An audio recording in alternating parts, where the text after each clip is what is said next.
are talking the movie The Shed, not to be confused with the recently released Shed of the Dead. This one is written and directed by Frank Sabatella and stars a mostly cast of unknowns. The recognisable one for me was Frank Whaley, who actually plays our antagonist. And I would ask you this question. Have you seen the remake of Fright Night that starred Colin Farrell, the 2011 Colin Farrell remake? If the answer is yes, then have you seen the remake of that, which I believe came out in 2013, simply called Fright Night 2?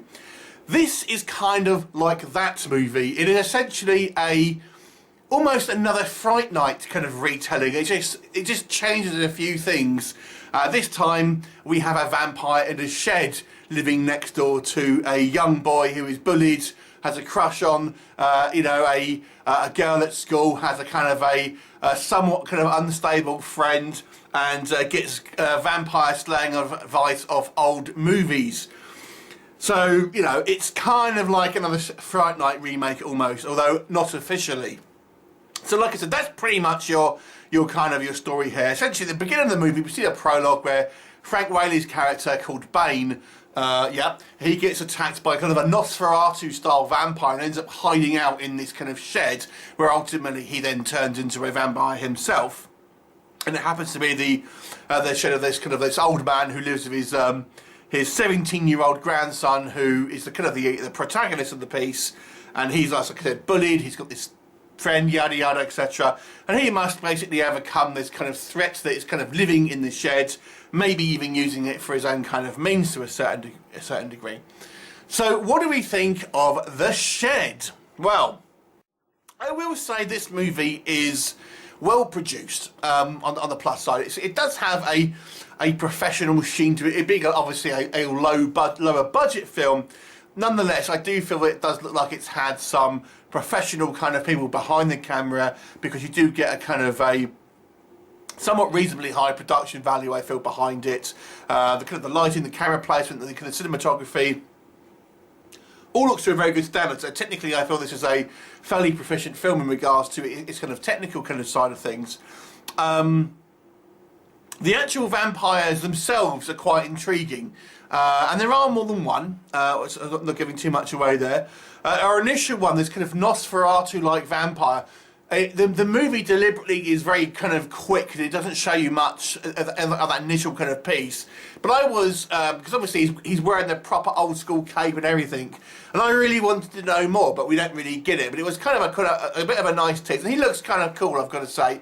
And the makeup effects on the vampires, I've got to say, are to a good standard, and they do look kind of pretty ferocious. They're more of they're not so much your romantic style vampires. These are kind of vampires along the lines of kind of 30 Days of Night, pretty ugly Nosferatu kind of style vampires, retaining little of their kind of humanity and acts more animalistic, but still having kind of the ability to have rational thought and stuff like that. The movie doesn't outstay its welcome. It's relatively kind of well paced, I would say, and yeah, it's, on a technical scale, I'm going to repeat myself now, it's fairly good. The issue with this movie is that it's more or less another Fright Night remake. I mean, it doesn't have the Peter Vincent character. That's kind of the only thing that's really missing. But outside of that, it really is like another kind of similar retelling of the Fright Night mythos. So when I say it's written by someone, it's just adapted by, obviously Fright Night's kind of a loose adaptation of Rear Window. That's now been done so many times. This is now kind of like a copy of a copy of a copy. So it's not particularly original. The characters aren't particularly likeable. Even our central protagonist, who we are kind of built up to be the sympathetic character, I never really felt like we got to know him that well, particularly, and he just, we see a lot of trauma at the beginning of the movie, but we never really get a sense of the person, if that makes sense. What kind of makes him tick? Outside of he seems to be a little bit whingy. So he isn't particularly of a nice person. His best friend just seems to be constantly kind of like having a go at him. So again, not particularly kind of well developed. And the love interest is, it's a lot of telling that we used to kind of hang around with this person, and then when we have it on screen, there's not a lot of chemistry there. So I didn't feel like any of our kind of three principal kind of like protagonist characters were likeable in kind of any kind of degree, to be honest with you. The movie lacks a lot of logic, I have to say. Now, the premise here is there is a vampire in this shed, but it's just like a wooden shack. There's nothing stopping this vampire kind of getting out once the sun goes down. Yeah, I mean, he's kind of like, it's boarded up, obviously, you know, with nails and stuff, but nothing a good kick wouldn't kind of like take down. And the vampire appears to have kind of like augmented strength as well, so it just doesn't make sense. There's also a scene later on in the movie where the vampire just isn't in there and it's daylight, so we can only assume that he's gone out during the day and it's just kind of not explained. So this movie just kind of like throws stuff at you without really kind of giving you too much kind of internal logic within the kind of the mythology of the kind of when it's created here. And the idea is that the vampire is trapped in this shed because it can't get out because of the daylight, but during the night it just seems to stay in there anyway. It doesn't make a lot of sense.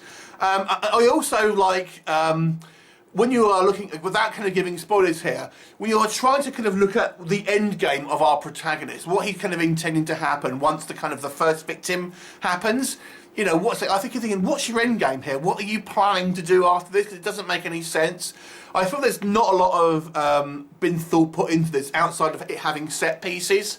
So the writer-director here has thought of some kind of, oh, that'll be a cool scene, but hasn't thought about it in kind of in any type of logical kind of real life sense, if that makes sense. Now you can argue, oh, well, it's just a silly B movie, you know, it doesn't have to make sense, but I reject that, to be honest with you. I feel you do have to have, unless you're making a spoof, you have to have a kind of at least some sense of internal logic, and I feel that's missing from this movie. The film also has way too many dream sequences. I mean, once, yeah, twice, yeah. Outside of that, it's too much, you know, and there's more than two. So that kind of bothered me a bit. There's even a dream sequence within a dream sequence, which, you know, is a trope that's been done to death. Anyway. And ultimately, the movie is fairly kind of humdrum in regards to its plot. There's not much kind of character development. It's not particularly gory. Like I said, on a technical level, this movie is proficiently made. The vampires kind of at least look interesting, although we don't really see much kind of like from their point of view. One of the kind of the key things, if you look at the original Fright Night, obviously the 80s one, the Jerry Dandridge character, we got a sense of his actual character. You know, he didn't want to kill Charlie Brewster initially. You know, he had the kind of the thing going with the woman who looks a bit like Amy. So he had character and therefore depth. And although these vampires are played more for kind of bestial creatures, again, we know nothing. We just know nothing. They're just some ravenous thing that is in this shed. I'm assuming to keep Frank Whaley's kind of screen time to a minimum because he's really the only sort of recognisable actor here. So overall, although I wouldn't say it's necessarily a badly made film in any sense, I think it's quite watchable in regards to just the kind of being a efficiently made film. It's not one you're going to remember. I don't feel there's any type of kind of longevity in it. It's not going to kind of have, you know, the Shed fans, you know, things like that. It's just going to be one that's going to be watched and enjoyed to a certain degree, but forgotten about. So I really can't give this a particularly high mark, although it's not necessarily a bad movie.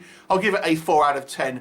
Have you seen it? What did you think of it? Leave me a comment and I shall look forward to seeing you next time. Bye for now.